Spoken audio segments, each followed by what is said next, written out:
Hello students, welcome to Panchajanya IAS. ನಾನು ನವೀನ್ ಕುಮಾರ್. ಇವತ್ತಿನ the Hindu ಪತ್ರಿಕೆಯ ವಿಶ್ಲೇಷಣೆಗೆ ನಿಮಗೆಲ್ಲರಿಗೂ ಸ್ವಾಗತ. ನೀವು ಭಾನುವಾರ ಹಿಂದೂ ಪತ್ರಿಕೆಯನ್ನು ಗಮನಿಸಿದ್ರೆ ಅದು ತುಂಬಾ ದೊಡ್ಡ ಇರುತ್ತೆ ಮತ್ತು ಹಲವಾರು ಆರ್ಟಿಕಲ್ಗಳು ಬಂದಿರುತ್ತೆ. ಆದರೆ ಎಲ್ಲ ಆರ್ಟಿಕಲ್ಗಳು ಎಕ್ಸಾಮ್ಗೆ ಮುಖ್ಯವಾಗಿರೋದಿಲ್ಲ.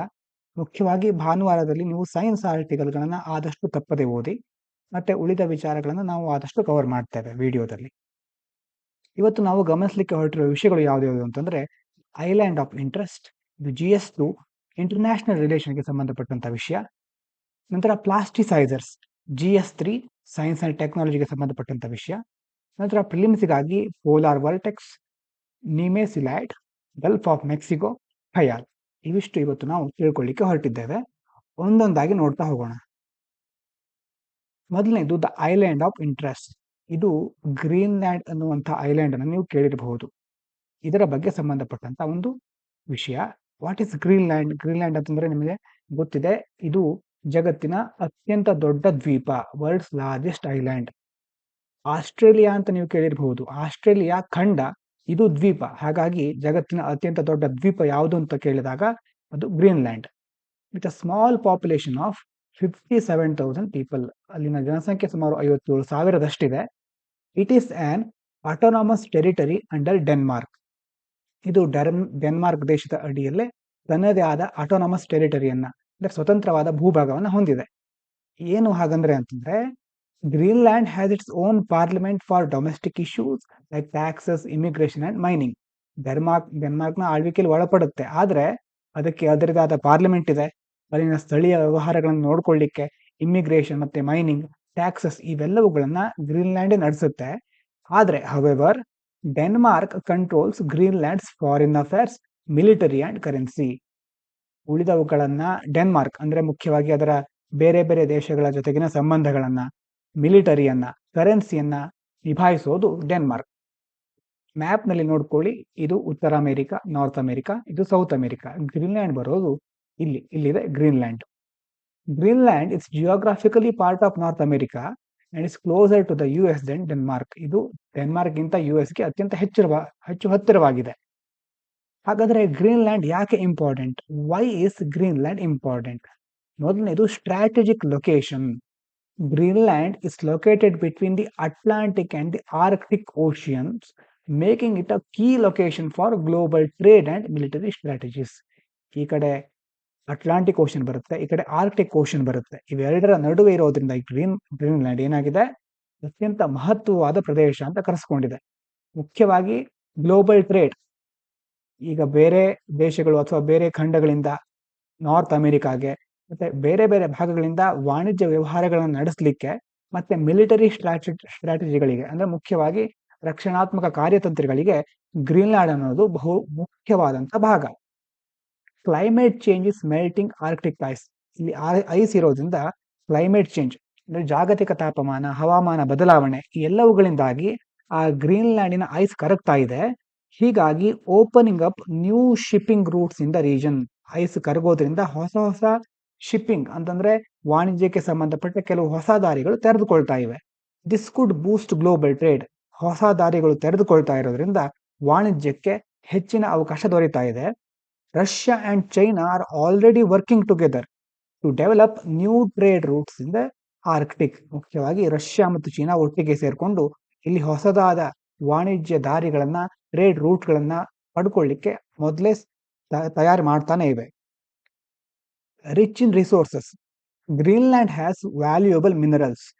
ಮುಖ್ಯವಾದ ಖನಿಜಾಂಶಗಳನ್ನ ಈ ಒಂದು ಗ್ರೀನ್ಲ್ಯಾಂಡ್ ಹೊಂದಿದೆ, including 25 out of 34 critical minerals needed for making electric vehicles and batteries.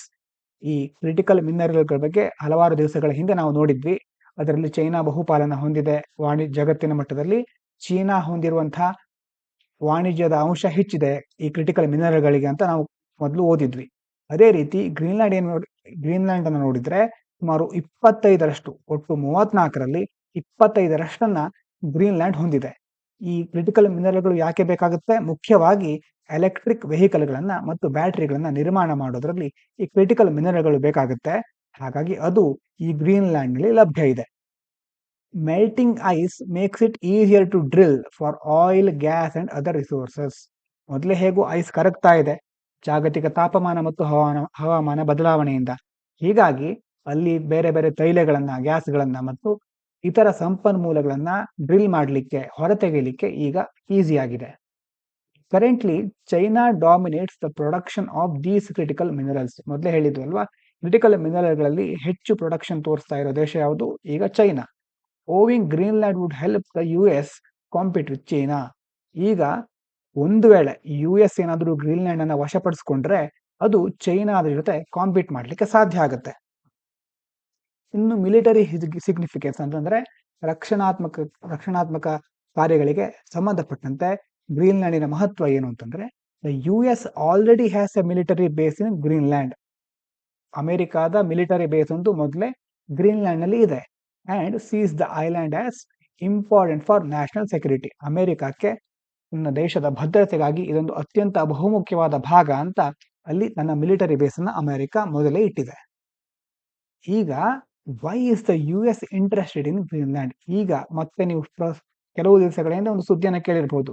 Trump ಅವರು ಗ್ರೀನ್ಲ್ಯಾಂಡ್ ಅನ್ನ ಅಮೆರಿಕಕ್ಕೆ ಸೇರಿಸ್ಕೊಳ್ತೇನೆ ಅಂತ ಹೇಳಿದ್ರು. Donald Trump had suggested buying Greenland during his first term in office. ಮೊದಲ ಬಾರಿ ಆಯ್ಕೆಯಾದಾಗಲೇ ಅವರು ವಿಷಯವನ್ನ ಪ್ರಸ್ತಾಪಿಸಿದ್ರು. ನೌ ಆಸ್ ಪ್ರೆಸಿಡೆಂಟ್ ಎಲೆಕ್ಟ್ ಮತ್ತೆ ಅವರು ಆಯ್ಕೆಯಾಗಿದ್ದಾರೆ. Trump says he serious about it. ಮತ್ತೆ ನಾವು ಖಚಿತವಾಗಿ ಅದನ್ನ ಅಮೆರಿಕಕ್ಕೆ ಸೇರಿಸಿಕೊಳ್ತೇವೆ ಅಂತ ಸೀರಿಯಸ್ ಆಗಿ ಹೇಳಿದ್ದಾರೆ. ಹಿ believes US ownership of Greenland is essential. ಮುಖ್ಯವಾಗಿ ಅಮೆರಿಕ ಅದನ್ನ ಆ ಒಂದು ಗ್ರೀನ್ಲ್ಯಾಂಡಿನ ಓನರ್ಶಿಪ್ ಅನ್ನು ಇಟ್ಕೊಳ್ಳೋದು ತುಂಬಾ ಬಹುಮುಖ್ಯ. ಯಾಕೆ ಅಂತಂದ್ರೆ ನ್ಯಾಷನಲ್ ಸೆಕ್ಯೂರಿಟಿ, ದೇಶದ ಭದ್ರತೆಗಾಗಿ, ಮತ್ತು freedom and control over the Arctic region. ಅವ್ರು ಹೇಳೋ ವಿಷಯ ಏನು ಅಂತಂದ್ರೆ, ನಾವು ಒಂದು ವೇಳೆ ಗ್ರೀನ್ಲ್ಯಾಂಡ್ ಅನ್ನ ತಮ್ಮ ತೆಕ್ಕೆಯಲ್ಲಿ ಇಟ್ಕೊಂಡ್ರೆ ಆಗ ಅಲ್ಲಿ ಫ್ರೀಡಮ್ ಸಿಗುತ್ತೆ ಮತ್ತೆ ಆರ್ಕ್ಟಿಕ್ ರೀಜನ್ ನಲ್ಲಿ ನಮಗೆ ಒಂದು ಕಂಟ್ರೋಲ್ ಅನ್ನು ಸಾಧಿಸಬಹುದು ಅನ್ನೋದು ಅವರ ವಾದ. Trump has even hinted at using military or economic pressure to annex Greenland. ನಾವು ಕೆಲವೊಂದು ಯಾವುದನ್ನ ಮಿಲಿಟರಿ ರಕ್ಷಣಾ ವ್ಯವಸ್ಥೆಗಳನ್ನು ಉಪಯೋಗಿಸ್ಕೊಂಡು ಅಥವಾ ಎಕನಾಮಿಕ್ ಪ್ರೆಷರ್ಗಳನ್ನ, ಸ್ಯಾಂಕ್ಷನ್ಗಳನ್ನ ಹಾಕೋದ್ರ ಮೂಲಕ ಗ್ರೀನ್ಲ್ಯಾಂಡ್ ಮೇಲೆ ಸ್ವಲ್ಪ ಪ್ರೆಷರ್ ತಂದು ಆ ಮೂಲಕ ಬೇಕಾದ್ರೂ ನಾವು ಅದನ್ನು ವಶಪಡಿಸ್ಕೊಳ್ತೇವೆ ಅಂತ ಟ್ರಂಪ್ ಕೆಲವೊಂದು ಸುಳಿವನ್ನ ನೀಡಿದ್ದಾರೆ. ಅದಕ್ಕೆ ಗ್ರೀನ್ಲ್ಯಾಂಡ್ ಏನ್ ಹೇಳಿದ ಹಾಗಾದ್ರೆ? How has Greenland responded? Greenland's prime minister Mute Egede has rejected the idea. ಅಲ್ಲಿನ ಪ್ರೈಮ್ ಮಿನಿಸ್ಟರ್ ಇದು ಯಾವುದನ್ನು ಒಪ್ಕೊಳ್ತಾ ಇಲ್ಲ. Stating Greenland belongs to the Greenlanders. ನಮ್ಮ ದೇಶದವರಿಗೆ ಮಾತ್ರ, ಗ್ರೀನ್ಲ್ಯಾಂಡರ್ಸ್ ಗಳಿಗೆ ಮಾತ್ರ ಗ್ರೀನ್ಲ್ಯಾಂಡ್ ಸೇರಿದೆ. ಹಾಗಾಗಿ ನಾವು ಯಾವ ದೇಶಕ್ಕೂ ಸೇರಿದವರಲ್ಲ ಅಂತ ಅಲ್ಲಿನ ಪ್ರೈಮ್ ಮಿನಿಸ್ಟರ್ ಹೇಳ್ತಾ ಇದ್ದಾರೆ. Denmark also opposes the US plans. ಮೊದಲೇ ಹೇಳಿದ್ವಲ್ವಾ, ಅಲ್ಲಿನ ಮಿಲಿಟರಿ ಮುಂತಾದ ಕ್ಷೇತ್ರಗಳು ಡೆನ್ಮಾರ್ಕ್ ನಿಭಾಯಿಸ್ತಾ ಇದೆ. ಹಾಗಾಗಿ ಈ ಡೆನ್ಮಾರ್ಕ್ ಸಹ ಈ ಒಂದು US ನ ಪ್ಲಾನ್ಗಳನ್ನ ವಿರೋಧಿಸ್ತಾ ಇದೆ. Denmark's new coat of arms features, ಅದೊಂದು ಸಿಂಬಲ್ ಇದೆ ಡೆನ್ಮಾರ್ಕ್. ಅದರಲ್ಲಿ ಗ್ರೀನ್ಲ್ಯಾಂಡ್ ಅಂಡ್ ದಿ ಫೆರೋ ಐಲ್ಯಾಂಡ್ಗಳು ಇದೆ. ಹಾಗಾಗಿ ಅದು ಏನ್ ಹೇಳುತ್ತೆ? Emphasizing the unity of the Danish kingdom. Danish kingdom ಅಲ್ಲಿ ಮೊದಲೇ ಆ ಒಂದು ಸಿಂಬಲ್ ಇದೆ ಡ್ಯಾನಿಶ್ ಕಿಂಗ್ಡಮ್ದು, ಅದರಲ್ಲಿ ಗ್ರೀನ್ಲ್ಯಾಂಡ್ ಸಹ ಇದೆ ಮತ್ತೆ ಫೆರೋ ಐಲ್ಯಾಂಡ್ಗಳು ಇದೆ. ಹಾಗೆ ಅದೆಲ್ಲ ಒಟ್ಟಿಗೆ ನಮ್ಮ ತೆಕ್ಕೆಯಲ್ಲಿ ಇರುತ್ತೆ ಅಂತ ಡೆನ್ಮಾರ್ಕ್ ಈ ಮೂಲಕ ಹೇಳ್ತಾ ಇದೆ. What are the issues with the US plan? ಹಾಗಾದ್ರೆ US ಹೇಳ್ತಾ ಇದೆಯಲ್ವಾ, ಈಗ ನಾವು ಅದನ್ನ ಅಮೆರಿಕಕ್ಕೆ ಸೇರಿಸ್ಕೊಳ್ತೇವೆ ಅಂತ. ಹಾಗಾದ್ರೆ ಅದ್ರ ಜೊತೆ ಇರುವ ಕೆಲವೊಂದು ತೊಡಕುಗಳು ಏನು? Violation of sovereignty. The US is ignoring Greenland's independence and Denmark's authority over the land. ಈಗ ಅಮೆರಿಕ ತನ್ನ ಪಾಡಿಗೆ ತಾನು ಹೇಳ್ಬಿಟ್ರೆ ಆ ಗ್ರೀನ್ಲ್ಯಾಂಡ್ ಸಾರ್ವಭೌಮತೆ ಇದೆಯಲ್ಲ, ಅದಕ್ಕೇನಾಗಬೇಕು? ಅದಕ್ಕೆ ಧಕ್ಕೆ ಬರುತ್ತೆ ಅಲ್ವಾ. ಹಾಗಾಗಿ ಅದರ ಒಂದು ಸ್ವಾತಂತ್ರ್ಯಕ್ಕೆ, ಸಾರ್ವಭೌಮತ್ವಕ್ಕೆ ಇದರಿಂದ ಧಕ್ಕೆ ಬರ್ತಾ ಇದೆ. ಮತ್ತೆ ಡೆನ್ಮಾರ್ಕ್ ಸಹ ಅಲ್ಲಿನ ಅಥಾರಿಟಿ ಒಂದು ಹೊಂದಿರೋದ್ರಿಂದ ಡೆನ್ಮಾರ್ಕಿಗೂ ಸಹ ಇದು ಸರಿ ಅನ್ಸಲ್ಲ. The plan violates the UN charter. UN charter ಅಂದ್ರೆ ಯುನೈಟೆಡ್ ನೇಷನ್ ಒಂದು ಚಾರ್ಟರ್ ಇದೆ, ಒಂದು ರೂಲ್ ತರ ಅದು, which requires countries to respect each other sovereignty. ಪ್ರತಿ ದೇಶವೂ ಸಹ ಬೇರೆ ದೇಶದ ಸಾರ್ವಭೌಮತ್ವವನ್ನು ರೆಸ್ಪೆಕ್ಟ್ ಕೊಡಬೇಕು, ಅದಕ್ಕೆ ಗೌರವ ಕೊಡಬೇಕು. ಅಂದ್ರೆ ಪ್ರತಿ ದೇಶಗಳು ಆಗ ಮಾತ್ರ ಪರಸ್ಪರ ಹೊಂದಾಣಿಕೆಯಿಂದ ಇರಲಿಕ್ಕೆ ಸಾಧ್ಯ. ಇದು UN ಚಾರ್ಟರ್ ನಲ್ಲಿ ಹೇಳಿರ್ತಾರೆ.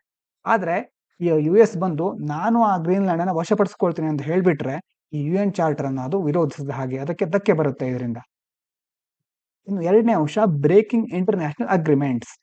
Arctic waters are considered global commons. ಮುಖ್ಯವಾಗಿ ಎಲ್ಲ ಮಹಾಸಾಗರಗಳಿದೆಯಲ್ವಾ, ಆರ್ಕ್ಟಿಕ್, ಅಟ್ಲಾಂಟಿಕ್ ಮತ್ತೆ ಹಿಂದೂ ಮಹಾಸಾಗರ ಮತ್ತೆ ಎಲ್ಲಾ ಸಾಗರಗಳನ್ನ ಗ್ಲೋಬಲ್ ಕಾಮನ್ ಅಂತ ಕರೀತಾರೆ. ಅಂದ್ರೆ ಇದು ಯಾವುದೋ ಒಂದು ದೇಶಕ್ಕೆ ಸೇರಿದ್ದಲ್ಲ, ಇದು ಪ್ರತಿಯೊಬ್ಬರಿಗೂ ಸೇರಿದ್ದು. Under the UN convention on the law of sea, meaning no single country owns them. ಇದು ಗ್ಲೋಬಲ್ ಕಾಮನ್ ಅಂತಂದ್ರೆ ಎಲ್ಲರಿಗೂ ಅದು ಕಾಮನ್, ಎಲ್ಲರಿಗೂ ಅದು ಸೇರಿದ್ದು, ಯಾವುದೇ ಒಂದು ದೇಶ ಅದರ ಮೇಲೆ ಅಧಿಕಾರವನ್ನ ಸ್ಥಾಪಿಸುವ ಹಾಗಿಲ್ಲ ಅಂತ UN convention on the law of sea ಹೇಳುತ್ತೆ. The US actions also go against its commitment under the NATO agreement. ಕೆಲವೊಂದು ನ್ಯಾಟೋ ಅಗ್ರಿಮೆಂಟ್ ಕೆಲವೊಂದು ತತ್ವಗಳಿಗೂ ಸಹ US ನ ಆಕ್ಷನ್ಗಳು ವಿರೋಧವಾಗಿವೆ. ಇನ್ನು concerns over aggression. Trump has also expressed interest in controlling other territories like the Panama Canal and Canada, raising fears about the US intention in global politics. ಈ Trump ಬಂದ್ಮೇಲೆ ಅವರು ಬೇರೆ ಬೇರೆ ರೀತಿ ಹಲವಾರು ಹೇಳಿಕೆಗಳನ್ನ ಕೊಡ್ತಾ ಇದ್ದಾರೆ. ಇದರಲ್ಲಿ ಎಷ್ಟು ನಡೆಯುತ್ತೆ ಅಂತ ಗೊತ್ತಿಲ್ಲ. ಆದ್ರೆ ಪನಾಮ ಕೆನಾಲ್, ಕೆನಡಾ ಇದನ್ನ ತನ್ನ ದೇಶಕ್ಕೆ ಸೇರಿಸಿಕೊಳ್ತೇನೆ, ಅವೆಲ್ಲವನ್ನೂ ಅಮೆರಿಕಾದ ಭಾಗವಾಗಿ ಮಾಡಿಕೊಳ್ತೇನೆ ಅಂತ ಹೇಳ್ತಾ ಇದ್ದಾರೆ. ಹೀಗಾಗಿ ಜಾಗತಿಕ ರಾಜಕೀಯದಲ್ಲಿ ಹೊಸ ಹೊಸ ಅಲೆಗಳು ಹೇಳ್ತಾ ಇವೆ. Background and context. US has been interest in Greenland for ಡಿಕೆಟ್ಸ್. ಈಗ ಅಮೆರಿಕ ಈಗ ಟ್ರಂಪ್ ಬಂದಿದ್ದಾರೆ ಅಂತ ಮಾತ್ರ ಅಲ್ಲ, ಮೊದಲಿಂದಾನು ಗ್ರೀನ್ಲ್ಯಾಂಡ್ ಅನ್ನ ತನ್ನ ವಶಕ್ಕೆ ತೆಗೆದುಕೊಳ್ಬೇಕು ಅನ್ನೋದು ಬಹಳ ದಿನಗಳ ಆಸೆ ಅದರದ್ದು. During world war II, US occupied Greenland temporarily to defend it when Denmark was under Nazi control. ಎರಡನೇ ಮಹಾಯುದ್ಧ ನಡಿಬೇಕಾದ್ರೆ ಡೆನ್ಮಾರ್ಕ್ ನಾಜಿ ಆಡಳಿತದ ಆಳ್ವಿಕೆಯಲ್ಲಿತ್ತು. ಆಗ US ಏನ್ ಮಾಡುತ್ತೆ ಅಂತಂದ್ರೆ ಗ್ರೀನ್ಲ್ಯಾಂಡ್ ಅನ್ನ ಆಕ್ಯುಪೈ ಮಾಡ್ಕೊಳ್ಳುತ್ತೆ. ಆ ಮೂಲಕ ನಾಜಿಯವರು ಅಲ್ಲಿ ಅಧಿಕಾರ ಸ್ಥಾಪಿಸಿದ ಹಾಗೆ ನೋಡ್ಕೊಳ್ಳುತ್ತೆ. In 1946, after the war, US offer to buy Greenland from Denmark, but the offer was rejected. ಯಾವಾಗ ಆ ಒಂದು ಮಹಾಯುದ್ಧ ಮುಗಿಯುತ್ತೋ 1946ರಲ್ಲಿ, ಆಗ US ಮತ್ತೆ ಹೇಳುತ್ತೆ ನಾವು ಅದನ್ನ ಬೈ ಮಾಡ್ತೀವಿ, ಒಂದು ಆಫರ್ ಕೊಡ್ತೇವೆ ಅಂತ ಡೆನ್ಮಾರ್ಕ್ಗೆ ಹೇಳಿದ್ರು ಸಹ ಡೆನ್ಮಾರ್ಕ್ ಅವರು ಅದನ್ನು ಒಪ್ಕೊಳ್ಳೋದಿಲ್ಲ. Recently Greenland has seen rising calls for independence. ಈಗ ಮೊದಲೇ ಹೇಳಿದ್ವಲ್ವಾ, ಡೆನ್ಮಾರ್ಕ್ನ ಆಳ್ವಿಕೆಯಲ್ಲೂ ಅಲ್ಲಿ ನಡೀತಾ ಇದೆ. ಡೆನ್ಮಾರ್ಕ್ ಸಹ ತನ್ನ ಅಧಿಕಾರವನ್ನು ಅಲ್ಲಿ ನಡೆಸ್ತಾ ಇದೆ. ಆದರೆ ಗ್ರೀನ್ಲ್ಯಾಂಡಿನ ಪ್ರಜೆಗಳು ಏನ್ ಹೇಳ್ತಾ ಇದ್ದಾರೆ ಅಂತಂದ್ರೆ ನಮಗೆ ಸ್ವಾತಂತ್ರ್ಯ ಬೇಕು. It's prime minister has refer to Denmark's control as shackles of colonialism. ಈ ಕೊಲೋನಿಯಲ್ನಿಂದಾಗಿ ಬಂದಂತಹ ಒಂದು ಸರಪಳಿ ಇದು. ಹಾಗಾಗಿ ಈ ಒಂದು ಸರಪಳಿಯಿಂದ ನಾವು ಈ ಒಂದು ಪಂಜರದಿಂದ ನಮಗೆ ಬಿಡುಗಡೆ ಬೇಕು, ನಮಗೆ ಡೆನ್ಮಾರ್ಕ್ನ ಆಡಳಿತವು ಅವಶ್ಯಕತೆ ಇಲ್ಲ ಅಂತ ಅಲ್ಲಿನ ಪ್ರಜೆಗಳು ಸ್ವಾತಂತ್ರ್ಯವನ್ನು ಬಯಸ್ತಾ ಇದ್ದಾರೆ. ಇವಿಷ್ಟು ಮೊದಲನೇ ಆರ್ಟಿಕಲ್ನ ಸಾರಾಂಶ. ಮುಂದಿನದು ಪ್ಲಾಸ್ಟಿಸೈಸರ್ಸ್ ಬಗ್ಗೆ. ಏನು ಹಾಗಾದ್ರೆ ಪ್ಲಾಸ್ಟಿಸೈಸರ್ ಅಂತಂದ್ರೆ, these are chemicals added to plastics and products like toys, shampoos, soaps and food containers to make them flexible and shiny. ಹಲವಾರು ಪ್ಲಾಸ್ಟಿಕ್ ಪ್ರಾಡಕ್ಟ್ಗಳಿರುತ್ತಲ್ವಾ, ಪ್ಲಾಸ್ಟಿಕ್ ಉತ್ಪನ್ನಗಳು, ಅವುಗಳಿಗೆ ಈ ಪ್ಲಾಸ್ಟಿಸೈಸರ್ ಅನ್ನೋದನ್ನ ಆಡ್ ಮಾಡ್ತಾರೆ. ಉದಾಹರಣೆಗೆ ಟಾಯ್ಸ್ಗಳು, ಚಿಕ್ಕ ಮಕ್ಕಳ ಆಟಿಕೆ, ಶಾಂಪೂ, ಸೋಪ್ ಮತ್ತೆ ಫುಡ್ ಕಂಟೈನರ್ಗಳು ಎಲ್ಲವುಗಳಿಗೆ ಸ್ವಲ್ಪ ಇನ್ನಷ್ಟು ಫ್ಲೆಕ್ಸಿಬಲ್ ಆಗಲಿ, ಹೆಚ್ಚು ಬಾಳಿಕೆ ಬರಲಿ, ಮತ್ತೆ ಇನ್ನಷ್ಟು ಹೆಚ್ಚು ಹೊಳಪು ಬರಲಿ ಅಂತ ಅವುಗಳಿಗೆ ಈ ಪ್ಲಾಸ್ಟಿಸೈಸರ್ಗಳನ್ನ ಆಡ್ ಮಾಡ್ತಾರೆ. These chemicals are harmful to humans and the environment can even cause cancer. ಅಂದ್ರೆ ಮುಖ್ಯವಾಗಿ ಮನುಷ್ಯರಿಗೆ ಮತ್ತು ಪರಿಸರಕ್ಕೆ ಇದು ತುಂಬಾ ಅಪಾಯವನ್ನು ಉಂಟು ಮಾಡುತ್ತೆ. ಕೆಲವೊಂದು ಸಾರಿ ಇದರಿಂದ ಕ್ಯಾನ್ಸರ್ ಸಹ ಎದುರಾಗಬಹುದು. They are absorb through the skin and pollute the environment. ಅದು ನಮ್ಮ ಚರ್ಮದ ಮೂಲಕ ನಮ್ಮ ದೇಹದ ಒಳಗೆ ಹೋಗಬಹುದು, ಮತ್ತೆ ಅದೇ ರೀತಿ ವಾತಾವರಣದಲ್ಲೂ ಸಹ ಕೆಲವು ಮಾಲಿನ್ಯವನ್ನು ಉಂಟು ಮಾಡುತ್ತೆ. ಈಗ ಯಾಕೆ ಈ ಒಂದು ವಿಷಯ ಸುದ್ದಿಯಲ್ಲಿದೆ ಅಂತಂದ್ರೆ, IIT ರೂರ್ಕಿಯವರು, team at IIT Roorkee led by doctor Ravindra Kumar found a way to break down harmful plasticizer called DEHP using enzymes produced by soil bacteria called Sulfobacillus acidophilus. ಈಗ IIT ರೂರ್ಕಿಯವರು ಅಲ್ಲಿನ ಒಂದು ಟೀಮ್ ಏನ್ ಮಾಡಿದೆ, ಈ ಬೇರೆ ಬೇರೆ ಹಾರ್ಮ್ಫುಲ್ ಪ್ಲಾಸ್ಟಿಸೈಸರ್ ಇರುತ್ತಲ್ವಾ, ಅಂದ್ರೆ ಅಪಾಯಕಾರಿಯಾದ ಈ ಪ್ಲಾಸ್ಟಿಸೈಸರ್ಗಳನ್ನ ಬ್ರೇಕ್ ಡೌನ್ ಮಾಡುವಂತಹ ಒಂದು ಎನ್ಸೈಮ್ಗಳನ್ನ ಯೂಸ್ ಮಾಡಿಕೊಂಡು DEHP ಅಂತ ಒಂದು ವಿಧಾನವನ್ನ ಕಂಡುಹಿಡಿದಿದ್ದಾರೆ. ಇದು ಏನನ್ನು ಯೂಸ್ ಮಾಡುತ್ತೆ ಅಂತಂದ್ರೆ, ಸಲ್ಫೋಬ್ಯಾಸಿಲಸ್ ಅಸಿಡೋಫಿಲಸ್ ಅನ್ನುವಂಥ ಒಂದು ಬ್ಯಾಕ್ಟೀರಿಯಾ ಯೂಸ್ ಮಾಡಿಕೊಂಡು ಈ ಒಂದು ಪ್ಲಾಸ್ಟಿಸೈಸರ್ಗಳನ್ನ ಬ್ರೇಕ್ ಮಾಡೋದು. ಅದು ಬ್ರೇಕ್ ಆಗದೆ ಇದ್ರೆ ನಮ್ಮ ದೇಹದಲ್ಲಿ ಉಳಿಯುತ್ತೆ, ವಾತಾವರಣದಲ್ಲಿ ಹಾಗೆ ಉಳಿಯುತ್ತೆ. ಅದು ಬ್ರೇಕ್ ಡೌನ್ ಆಗೋದ್ರಿಂದ ಅದರ ವಿಘಟನೆ, ಜೈವಿಕ ವಿಘಟನೆ ಸುಲಭವಾಗಿ ಆಗುತ್ತೆ. Enzyme the use is called esterase enzyme. ಇದಕ್ಕೆ ಏನಂತ ಕರೀತಾರೆ? Esterase enzyme. How is this different from earlier work? ಮೊದಲೇ ಇದ್ದ ವಿಧಾನಗಳಿಗಿಂತ ಇದು ಹೇಗೆ different? In the past a Chinese team showed that this enzyme could degrade low molecular waste plasticizers easier to break down. ಅಂದ್ರೆ ಮೊದಲು ಚೀನಾದವರು ಒಂದು ಎಕ್ಸ್ಪೆರಿಮೆಂಟ್ ಮಾಡ್ತಾರೆ. ಅದರಲ್ಲಿ ಏನಾಗುತ್ತೆ ಅಂತಂದ್ರೆ, ಈ ಎನ್ಸೈಮ್ ಇದೆಯಲ್ವಾ ಮೊದಲೇ ಹೇಳಿದ್ದು ಎಸ್ಟಿರೇಸ್ ಎನ್ಸೈಮ್, ಇದು ಅಂದ್ರೆ ಲೋ ಮಾಲಿಕ್ಯುಲರ್ ವೇಟ್ ಅಂದ್ರೆ ಚಿಕ್ಕ ವೇಟ್ ಇರೋ ಮಾಲಿಕ್ಯೂಲ್ಗಳನ್ನ ಆ ಒಂದು ಪ್ಲಾಸ್ಟಿಸೈಡ್ಗಳನ್ನ ಬ್ರೇಕ್ ಡೌನ್ ಮಾಡುತ್ತೆ, ಅದನ್ನ ಡಿಗ್ರೇಡ್ ಮಾಡುತ್ತೆ ಅಂತ ಚೈನೀಸ್ ಟೀಮ್ ಹೇಳ್ತಾ ಇದೆ. ಈಗ IIT Roorkee team figured out how to use it to degrade high molecular weight ಪ್ಲಾಸ್ಟಿಸೈಸರ್ಸ್.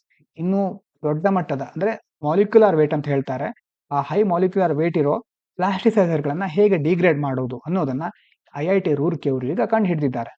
Which are much harder to break down. ಮೊದಲು ಅದನ್ನ ಅಷ್ಟು ಸುಲಭವಾಗಿ ಬ್ರೇಕ್ ಮಾಡಲಿಕ್ಕೆ ಆಗ್ತಾ ಇರಲಿಲ್ಲ. ಹೇಗೆ ವರ್ಕ್ ಆಗುತ್ತೆ? How does it work? Enzyme breaks down DEHP plasticiser into 2 smaller compounds. ಈ ಒಂದು ಡಿಇಎಚ್ಪಿ ಪ್ಲಾಸ್ಟಿಸೈಸರ್ ಅನ್ನ 2 ಸ್ಮಾಲರ್ ಕಂಪೌಂಡ್ ಚಿಕ್ಕ ವಿಭಾಗಗಳಾಗಿ ಅದು ಬ್ರೇಕ್ ಮಾಡುತ್ತೆ. ಮೊದಲನೇದು ಎಂಇಎಚ್ಪಿ ಮೋನೋ 2 ಇಥೈಲ್ ಹೆಕ್ಸಿಲ್ ಥ್ಯಾಲೈಟ್ ಅಂತ ಕರೀತಾರೆ, 2 ಇಥೈಲ್ ಹೆಕ್ಸನಲ್. ಈ 2 ರೀತಿಯಲ್ಲಿ ಅದು ಆ ಒಂದು ಡಿಇಎಚ್ಪಿ ಪ್ಲಾಸ್ಟಿಸೈಸರ್ ಅನ್ನ ವಿಘಟನೆ ಮಾಡುತ್ತೆ. Using other enzymes identified the team earlier, these smaller compounds are further broken down into water and carbon dioxide, which are safe for the environment. DEHP ಅನ್ನ ವಿಘಟಿಸಿದಾಗ ಇದು 2 ಬಂತು, MEHP ಮತ್ತೆ 2 ಇಥೈಲ್ ಹೆಕ್ಸನಾಲ್. ಈಗ ಹಳೆ ಎಕ್ಸ್ಪೆರಿಮೆಂಟ್ ಇಂದ ಗೊತ್ತಾಗಿದೆ ಏನಂತಂದ್ರೆ ಇದನ್ನ ನಾವು ಈಸಿಯಾಗಿ ವಾಟರ್, ನೀರು ಮತ್ತೆ ಕಾರ್ಬನ್ ಡೈಆಕ್ಸೈಡ್ ಆಗಿ ಕನ್ವರ್ಟ್ ಮಾಡಬಹುದು. ಆ ರೂಪಕ್ಕೆ ತಂದುಬಿಟ್ರೆ ಆವಾಗ ಅದು ಏನಾಗುತ್ತೆ, ಪರಿಸರಕ್ಕೆ ಯಾವುದೇ ಹಾನಿ ಮಾಡೋದಿಲ್ಲ. What makes this special? ಏನ್ ಸ್ಪೆಷಲ್ ಆಗಿದ್ರೆ ಇದರಲ್ಲಿ? The enzyme stays active for about month. ಆ ಒಂದು ಎನ್ಸೈಮ್ ಯೂಸ್ ಮಾಡ್ತೀವಲ್ವಾ, ಅದು ಸುಮಾರು 1 ತಿಂಗಳ ಕಾಲ ಆಕ್ಟಿವ್ ಆಗಿರುತ್ತೆ. Which means it can keep working for long time without needing to be replaced. ಮತ್ತೆ ಎನ್ಸೈಮ್ ಯೂಸ್ ಮಾಡಬೇಕು ಅಂತಿಲ್ಲ, 1 ತಿಂಗಳ ಕಾಲ ಅದು ಮತ್ತೆ ವರ್ಕ್ ಆಗ್ತಾನೆ ಇರುತ್ತೆ. The team also cloned the enzyme's genes into E coli bacteria produce large amounts of the enzyme easily. ಈ ಒಂದು ಎನ್ಸೈಮ್ ಅನ್ನ ಬ್ಯಾಕ್ಟೀರಿಯಾದೊಳಗಡೆ ಹಾಕಿ ಆ ಬ್ಯಾಕ್ಟೀರಿಯಾ ಆ ಒಂದು ಎನ್ಸೈಮ್ ಅನ್ನ ಪ್ರೊಡ್ಯೂಸ್ ಮಾಡೋ ತರ ಮಾಡಿದ್ದಾರೆ. ಹೀಗಾಗಿ ದೊಡ್ಡ ಮಟ್ಟದಲ್ಲಿ ಇಂತಹ ಎನ್ಸೈಮ್ಗಳನ್ನ ಈಸಿಯಾಗಿ ಪ್ರೊಡ್ಯೂಸ್ ಮಾಡಬಹುದು. Future goals: the team wants to combine all 5 enzymes required for the complete breakdown of DHP into 1 bacteria. This will make the process faster and more efficient. ಈಗ ಅದನ್ನ ಬ್ರೇಕ್ ಮಾಡಲಿಕ್ಕೆ ಬೇರೆ 5 ಎಂಜೈಮ್ಗಳಿರುತ್ತಲ್ವಾ, ಅದೆಲ್ಲವನ್ನ ಒಂದೇ ಸಾರಿ ಕಂಬೈನ್ ಮಾಡಿ ಆಮೇಲೆ DHP ಅನ್ನ ಅದರ ಮೂಲಕ ಡಿವೈಡ್ ಮಾಡೋದು. ಆಗ ಈಸಿಯಾಗಿ ಆ ಜೈವಿಕ ವಿಘಟನೆ ಆಗುತ್ತೆ.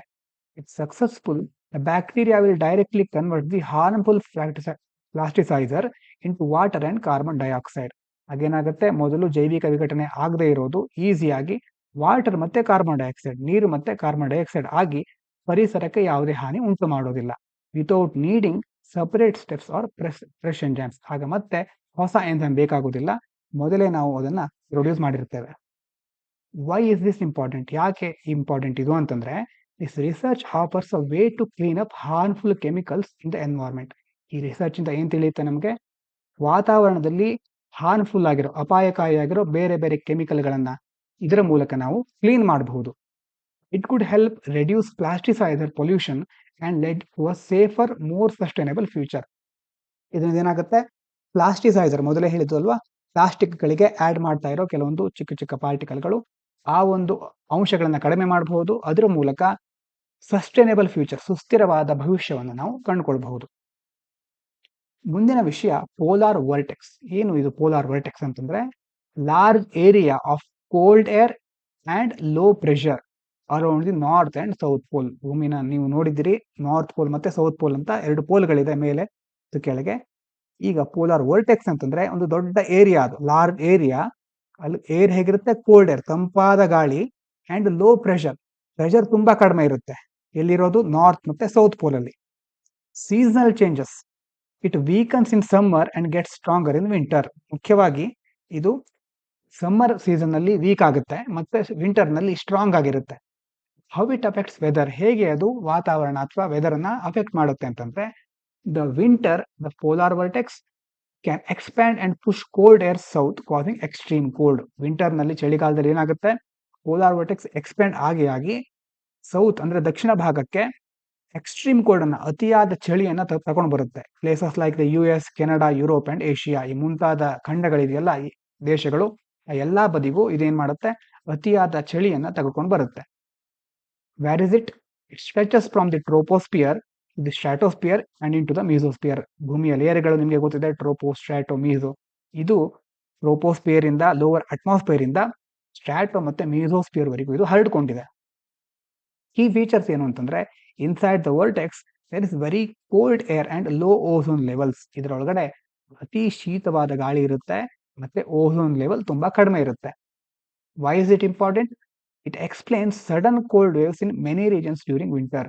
ಯಾಕೆ ಒಂದು ಪ್ರದೇಶಕ್ಕೆ ಸಡನ್ ಆಗಿ ಚಳಿ ಬರುತ್ತೆ ಅಥವಾ ಯಾಕೆ ಆ ಪ್ರದೇಶಗಳು ಸಡನ್ ಕೋಲ್ಡ್ ವೇವ್ಸ್ ಅನ್ನು ಅನುಭವಿಸುತ್ತೆ ಅನ್ನೋದಕ್ಕೆ ಇದು ಕಾರಣ. ಇದರ ಹೆಸರೇನು? Polar vortex. ಮುಂದಿನ ವಿಷಯ ನಿಮೆಸುಲೈಡ್. ಇದನ್ನ ಬ್ಯಾನ್ ಮಾಡಿದ್ದಾರೆ. Banned under section 26A of the drugs and cosmetics act 1940 to protect vultures and ensure safety. ವಲ್ಚರ್ಗಳನ್ನ ಸೇಫ್ ಮಾಡೋದಕ್ಕೋಸ್ಕರ ಈ ಒಂದು ನಿಮೆಸುಲೈಡ್ ಅನ್ನ ಬ್ಯಾನ್ ಮಾಡಿದ್ದಾರೆ. ವಾಟ್ ಇಸ್ ನಿಮೆಸುಲೈಡ್ ಹಾಗಾದ್ರೆ? Pain killer drug used to reduce pain, swelling and inflammation. ಮುಖ್ಯವಾಗಿ pain killer ತರ ಬೇರೆ ಬೇರೆ ನೋವು ನಿವಾರಕ ಮಾತ್ರೆಯಾಗಿ ಇದನ್ನ ಯೂಸ್ ಮಾಡ್ತೇವೆ. ಯೂಸಸ್ ಏನು ಇದರದ್ದು? ಪ್ರಿಸ್ಕ್ರೈಬ್ಡ್ ಫಾರ್ ಫೀವರ್, ಜ್ವರ ಬಂದಾಗ, ಮೆನ್ಸ್ಟ್ರುಯಲ್ ಕ್ರಾಂಪ್ಸ್ ಋತುಚಕ್ರದ ಸೆಳೆತಗಳು, ಮತ್ತೆ ಈ ಆಸ್ಟ್ರಿಯೋ ಆರ್ಥ್ರಿಟಿಸ್ ಅಂದ್ರೆ ಸಂಧಿವಾತ ನೋವು, ಅದಕ್ಕೆ ಸಂಬಂಧಪಟ್ಟ ಬೇರೆ ಬೇರೆ ಕಾಯಿಲೆಗಳಿಗೆ ಇದನ್ನ ಯೂಸ್ ಮಾಡ್ತಾರೆ. Commonly used to treat cattle, pigs and horses. ಮುಖ್ಯವಾಗಿ ಮನುಷ್ಯರ ಜೊತೆ ಬೇರೆ ಕ್ಯಾಟಲ್ ಅಂದ್ರೆ ಪ್ರಾಣಿಗಳಿಗೆ, ಪಿಗ್ಸ್ ಮತ್ತೆ ಹಾರ್ಸ್ಗಳಿಗೂ ಇದನ್ನ ಟ್ರೀಟ್ ಮಾಡ್ಲಿಕ್ಕೆ ಯೂಸ್ ಮಾಡ್ತಾರೆ. Health concerns. ಮುಖ್ಯವಾಗಿ ಇದರಿಂದ ಏನಾಗ್ತಾ ಇದೆ ಹಾಗಾದ್ರೆ? Toxic for vultures, causes kidney damage leading to their population decline. ಈಗ ಒಂದು ವೇಳೆ ವಲ್ಚರ್ಗಳು ಅಥವಾ ರಣಹದ್ದುಗಳು ಇದನ್ನ ತಿಂದ ಮೇಲೆ ಅವರ ಕಿಡ್ನಿ ಡ್ಯಾಮೇಜ್ ಆಗುತ್ತೆ, ಅವರ ಪಾಪ್ಯುಲೇಷನ್ ಡಿಕ್ಲೈನ್ ಆಗುತ್ತೆ. Unsafe for humans and banned for use in children in many countries. ಮುಖ್ಯವಾಗಿ ಹಲವಾರು ದೇಶಗಳಲ್ಲಿ ಇದು ಮನುಷ್ಯರಿಗೆ ಸರಿಯಾದ ಒಳ್ಳೆಯ ರೀತಿಯಲ್ಲಿ ಇದು ಒಳ್ಳೆಯದಲ್ಲ ಅಥವಾ ಇದು ತುಂಬಾ ಅನ್ಸೇಫ್ ಅಂತ ಹೇಳಿದ್ದಾರೆ. ಹಾಗಾಗಿ ಅದರಲ್ಲೂ ಮಕ್ಕಳಿಗೆ, ಚಿಲ್ಡ್ರನ್ಗಳಿಗೆ ಇದನ್ನ ಯೂಸ್ ಮಾಡೋದನ್ನ ಬ್ಯಾನ್ ಮಾಡಿದ್ದಾರೆ. ನೆಕ್ಸ್ಟ್ ಮುಂದೆ ಇದಿಷ್ಟು ಇವತ್ತು ಇದು ನೋಡ್ಕೊಳ್ಳಿ ಕರೆಕ್ಟ್ ಆಗಿ. ಯಾವುದು ಇದು? ನಿಮೆಸುಲೈಡ್ ವಲ್ಚರ್ಗಳಿಗೆ ಸಂಬಂಧಪಟ್ಟದ್ದು ನೆನಪಿರಲಿ. ಮುಂದಿನ ವಿಷಯ Gulf of Mexico. In the news proposal to rename it Gulf of America. Trump ಅವರ ಇನ್ನೊಂದು ಕಾರ್ಯ ಇರಬಹುದು ಅಂದ್ಕೊಂಡಿದ್ದಾನೆ. ಅವ್ರು ಏನ್ ಮಾಡ್ತಾ ಇದ್ದಾರೆ ಈಗ? ಗಲ್ಫ್ ಆಫ್ ಮೆಕ್ಸಿಕೋ ಅನ್ನ ಗಲ್ಫ್ ಆಫ್ ಅಮೆರಿಕಾ ಅಂತ ವಾಪಸ್ ರೀನೇಮ್ ಮಾಡ್ಲಿಕ್ಕೆ ಹೊರಟಿದ್ದಾರೆ.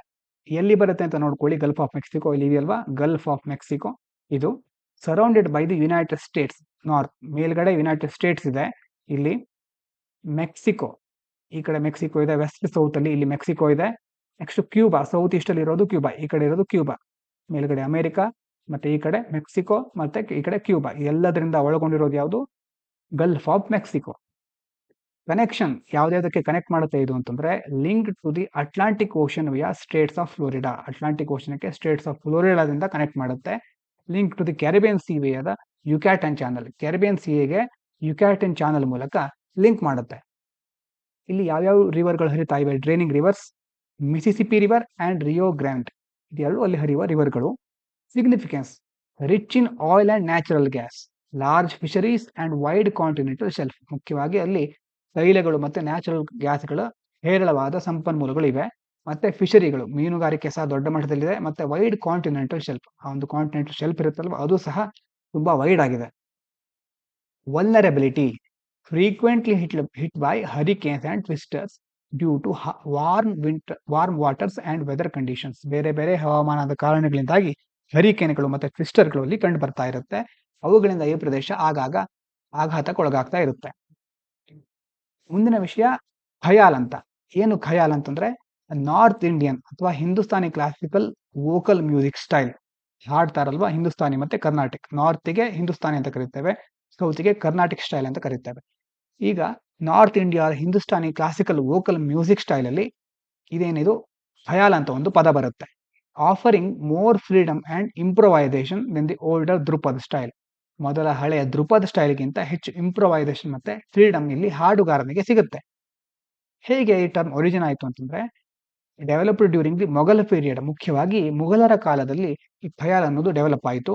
Blending Persian music with the Indian tradition. ಬೇರೆ ದೇಶಗಳಿಂದ, ಪರ್ಷಿಯಾದಿಂದ ಬಂದಂತಹ ಮ್ಯೂಸಿಕ್ ಗಳನ್ನ ಭಾರತೀಯ ಪರಂಪರೆಗೆ, ಸಂಪ್ರದಾಯಕ್ಕೆ ತಕ್ಕ ಹಾಗೆ ಬ್ಲೆಂಡ್ ಮಾಡಲಿಕ್ಕೆ, ಒಟ್ಟಾಗಿ ಸೇರಿಸಲಿಕ್ಕೆ ಇದರಿಂದ ಹೆಲ್ಪ್ ಆಯಿತು. Influences: created by combining Dhrupad, temple music, Prabandh, Gayaki and Sufi music like Qalbana ಅಂದ್ರೆ ಲೇಟರ್ ಕವಾಲಿ. ಎಲ್ಲವನ್ನ ಕಂಬೈನ್ ಮಾಡಿ ಏನ್ ಮಾಡಿದ್ದಾರೆ? ಖಯಾಲ್ ಅನ್ನ ರಚನೆ ಮಾಡಿದ್ದಾರೆ.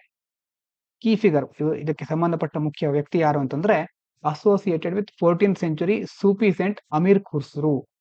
14ನೇ ಶತಮಾನದ ಸೂಫಿ ಸಂತರಾದ ಅಮೀರ್ ಖುಸ್ರೋ ಅವರು ಇದಕ್ಕೆ ಸಂಬಂಧಪಟ್ಟಿದ್ದಾರೆ. Who was patronised by Sultan Alauddin Khalji of Delhi. ಯಾರ ಆಸ್ಥಾನದಲ್ಲಿದ್ರು ಅಮೀರ್ ಖುಸ್ರೋ ಅವರು? ಸುಲ್ತಾನ್ ಅಲಾವುದ್ದೀನ್ ಖಲ್ಜಿ. ಇನ್ನು ನಿಮಗೆ ಮೇನ್ಸ್ ಪ್ರಾಕ್ಟಿಗೋಸ್ಕರ ಒಂದು ಕ್ವಶನ್ ಇದೆ. ಮೇನ್ಸ್ ಕ್ವಶನ್, ಪ್ಲಾಸ್ಟಿಸೈಸರ್ಸ್ ಮೊದಲೇ ಹೇಳಿದ್ವಿ ಇದರ ಬಗ್ಗೆ.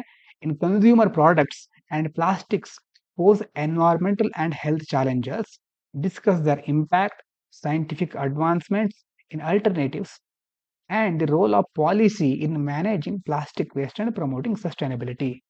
ಪ್ಲಾಸ್ಟಿಸೈಸರ್ಗಳಿಂದ ಏನೇನು ಹಾನಿ ಇದೆ, ಯಾವ್ಯಾವ ಸವಾಲುಗಳು ಎದುರಾಗ್ತಾ ಇದೆ, ಅದರ ಪರಿಣಾಮಗಳೇನು, ಮತ್ತೆ ಅದರ ಬದಲು ನಾವು ಯಾವುದನ್ನು ಬಳಸಬಹುದು, ಮತ್ತೆ ಅದಕ್ಕೇನಾದರೂ ಪರಿಹಾರಗಳು ಇದೆಯಾ, ಮತ್ತೆ ಹೇಗೆ ಕಾನೂನಾತ್ಮಕವಾಗಿ ಮತ್ತೆ ಹೊಸ ಶಾಸನಗಳ ಮೂಲಕ ಪ್ಲಾಸ್ಟಿಕ್ ವೇಸ್ಟನ್ನು ನಾವು ಹೇಗೆ ಮ್ಯಾನೇಜ್ ಮಾಡಬಹುದು, ಅದರ ಜೊತೆ ಸುಸ್ಥಿರ ಅಭಿವೃದ್ಧಿಯನ್ನು ಹೇಗೆ ಸಾಧಿಸೋದು ಅನ್ನೋದ್ರ ಕುರಿತಾಗಿ ನೀವು ನಿಮ್ಮ ಆನ್ಸರ್ ರೈಟಿಂಗ್ ಅನ್ನು ಪ್ರಾಕ್ಟೀಸ್ ಮಾಡಬಹುದು. ಪ್ರಿಲಿಮ್ಸ್ಗಾಗಿ ಒಂದು ಕ್ವಶನ್ ಇದೆ. Vultures which used to be very common in Indian countryside some years ago are rarely seen nowadays. ಮೊದಲು ಬೇರೆ ಬೇರೆ ಪ್ರದೇಶಗಳಲ್ಲಿ ಕಂಟ್ರಿ ಸೈಡ್ಗಳಲ್ಲಿ ವಲ್ಚರ್ಸ್ಗಳು ತುಂಬಾ ಕಾಣಿಸ್ಕೊಳ್ತಾ ಇದ್ವು, ಆದರೆ ಇತ್ತೀಚಿನ ದಿನಗಳಲ್ಲಿ ಅವು ಕಾಣಿಸ್ಕೊಳ್ತಾ ಇಲ್ಲ. ದಿಸ್ ಇಸ್ ಅಟ್ರಿಬ್ಯೂಟೆಡ್ ಟು, ಯಾಕಿರಬಹುದು ಹಾಗಾದ್ರೆ? ಆಪ್ಷನ್ ನೋಡಿ. The destruction of the nesting sites by new invasive species. ಬೇರೆ ಬೇರೆ ಇನ್ವೇಸಿವ್ ಸ್ಪೀಶಿಗಳಿಂದ ಅವರ ಗೂಡು ಅಥವಾ ನೆಸ್ಟಿಂಗ್ ಸೈಟ್ಗಳು ಹಾಳಾಗ್ತಾ ಇವೆ ಅಥವಾ ಹೋಗಿವೆ. ಎರಡನೇದು, drug used by cattle owners for treating the deceased cattle. ಕೆಲವು ಪಶುಪಾಲಕರು ತಮ್ಮ ಕ್ಯಾಟಲ್ಗಳನ್ನ, ಅವು ಕ್ಯಾಟಲ್ಗೆ ಬಂದಿರುವಂತಹ ರೋಗಗಳನ್ನು ನಿವಾರಿಸಲಿಕ್ಕೆ ಕೆಲವೊಂದು ಡ್ರಗ್ಸ್ ಅನ್ನ ಅಂತಂದ್ರೆ ಔಷಧಿಗಳನ್ನ ಯೂಸ್ ಮಾಡ್ತಾರೆ. ಅದು ಇವುಗಳಿಗೆ ಹಾನಿ ಮಾಡ್ತಾ ಇದೆ. ಮೂರನೇದು, scarcity of food available to them. ಅವರಿಗೆ ಆಹಾರ ಸಿಗ್ತಾ ಇಲ್ಲ. Widespread persistent and fatal disease among them. ಯಾವುದೋ ಒಂದು ಕಾಯಿಲೆಯಿಂದಾಗಿ ಅವು ಸಾಯ್ತಾ ಇವೆ. ಇದರಲ್ಲಿ ಸರಿಯಾದ ಉತ್ತರವನ್ನ ಕಮೆಂಟ್ ಮೂಲಕ ತಿಳಿಸಿ. ಉತ್ತರ ತಿಳಿದಿಲ್ಲದೆ ಇದ್ರೆ ತಿಳ್ಕೊಂಡು ಕಮೆಂಟ್ ಮಾಡಿ. ವೊಕ್ಯಾಬ್ಯುಲರಿ ಕಾರ್ನರ್ ಅಲ್ಲಿ ಇವತ್ತು ಪ್ರೊಪಿಶಿಯೇಟ್ ಅಂದ್ರೆ ಒಲಿಸುವಂತ, ಅಪೀಸ್ ಅಥವಾ ಕಾಮ್ ಅಂತಾರು ಕರೀತಾರೆ. The manager try to propitiate the angry customer by offering a discount. Manager ಏನ್ ಮಾಡಿದ್ರು? ಡಿಸ್ಕೌಂಟ್ ಕೊಡ್ತೇನೆ ಅಂತ ಹೇಳಿ ಕಸ್ಟಮರ್ ಅನ್ನ ಒಲಿಸ್ಲಿಕ್ಕೆ ಟ್ರೈ ಮಾಡಿದ್ರು. ನೆಕ್ಸ್ಟ್, ಕನ್ಫೈಡ್ ಅಂತಂದ್ರೆ ನಂಬು, trust, reveal. She decided to confide her worries to her best friend. ಯಾಕಂದ್ರೆ ತನ್ನ ಕೆಲವೊಂದು ವರಿಗಳನ್ನ, ಚಿಂತೆಗಳನ್ನ ತನ್ನ ಸ್ನೇಹಿತನ ಹತ್ರ ಹೇಳ್ಕೊಂಡಿದ್ರೆ ಅದರಿಂದ ತನಗೆ ಸಮಾಧಾನ ಸಿಗಬಹುದು ಅಂತ ಅವಳು ನಂಬಿದ್ಲು. ಪಿಟ್ ಫಾಲ್ಸ್ ಅಂತಂದ್ರೆ ಅಪಾಯಗಳು, ಡೇಂಜರ್ಸ್, ಟ್ರ್ಯಾಪ್ಸ್ ಅಂತಾನು ಕರೀಬಹುದು. The new employee was warned about the pitfalls of working without proper training. ಹೊಸ ನೌಕರರಿಗೆ ಏನ್ ಹೇಳಿದ್ರು? ನೀವು ಒಂದು ವೇಳೆ ಟ್ರೈನಿಂಗ್ ತಗೊಳ್ದೇ ಇದ್ರೆ ಅದರಿಂದ ತುಂಬಾ ಅಪಾಯ ಎದುರಾಗುತ್ತೆ ಅಂತ ವಾರ್ನ್ ಮಾಡಿದ್ದಾರೆ ಅವರಿಗೆ. ಡಿಸ್ರೆಲಿಶ್, ಇಷ್ಟಪಡದೇ ಇರೋದು, dislike, aversion. He has a strong disrelish for spicy food. Spicy ಫುಡ್ಗಳಂದ್ರೆ ನನಗೆ ಆಗೋದಿಲ್ಲ ಅಂತ ಒಬ್ಬ ಹೇಳ್ತಾ ಇದ್ದಾನೆ, ಅಂದ್ರೆ ಡಿಸ್ರೆಲಿಶ್ ಮಾಡ್ತಾ ಇದ್ದಾನೆ, ಅವನಿಗೆ ಇಷ್ಟಪಡ್ತಾ ಇಲ್ಲ, ಅವನಿಗೆ ಅದು ಇಷ್ಟವಾಗ್ತಾ ಇಲ್ಲ. ನೆಕ್ಸ್ಟ್, ಇಲ್ಯೂಷರಿ ಅಂತಂದ್ರೆ ಭ್ರಮೆ, false, misleading. The idea of quick wealth from gambling is illusory and can lead to financial ruin. ಈ ಜೂಜಾಟದಿಂದ ಬರುವಂತಹ ಏನೇನು ಹಣ ಇರುತ್ತೋ ಅಥವಾ ಯಾವುದೇ ಒಂದು ಸಂಪತ್ತು ಇರುತ್ತೋ ಅದೆಲ್ಲ ಭ್ರಮೆ. ಹಾಗಾಗಿ ಅದರಿಂದ ಮುಂದೆ ಆಗೋದು ಫೈನಾನ್ಷಿಯಲಿ ರಿನ್ ಅಂತಂದ್ರೆ ಏನು? ಆರ್ಥಿಕ ದಿವಾಳಿ ಅಷ್ಟೇ ಅಂತ ಈ ಒಂದು ವಾಕ್ಯದಲ್ಲಿ ಹೇಳ್ತಿದ್ದಾರೆ. ಇವಿಷ್ಟು ಇವತ್ತಿನ ಮುಖ್ಯ ವಿಚಾರಗಳು. ಇಷ್ಟು ಹೊತ್ತಿನ ತನಕ ಕೇಳಿದ ನಿಮಗೆಲ್ಲರಿಗೂ ಧನ್ಯವಾದಗಳು. ಇದು ಪಾಂಚಜನ್ಯ IAS.